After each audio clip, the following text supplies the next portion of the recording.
Hi, hello, welcome to my channel. This is Vikram. So, I hope you're all doing good. So, this is the mini short video. బయటికెళ్ళాము bangle స్టోర్కి వెళ్ళాము. యాక్చువల్గా అక్కడ కొంచెం shopping ఉండే అది return బ్యాక్లో కరాచీ బేకరీకి వెళ్ళామన్నమాట. పిల్లలు కూడా ఉన్నారు and it's Sunday.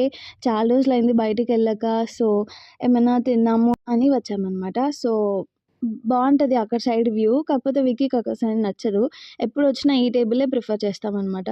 So, order చేసి నియర్లీ 35 మినిట్స్ అయింది కాబట్టి మా రిద్దు సిచ్యువేషన్ ఇది. అఫ్‌కోర్స్ మా సిచ్యువేషన్ కూడా ఇదే. వెయిటింగ్ అనమాట. క్రేవింగ్స్ అనమాట. సో, చాలా రోజులైంది కాబట్టి సో, ఎట్ లాస్ట్ ఫుడ్ వచ్చేసింది. ఐ మీన్ లైక్ చేసిన order chilli chicken pizza and then white sauce pasta. ఈ 2 చేసాము. అక్కకి ఇది చాలా ఫేవరెట్ పాస్తా. ఒకసారి ఇంట్లో కూడా ట్రై చేసాం. చాలా అయింది. ఇదే కొంచెం ఇంకా పిండి అన్నట్టు అనిపిస్తుంది మైదా పిండి. So, that's the review and that's the video. Bye. Thanks for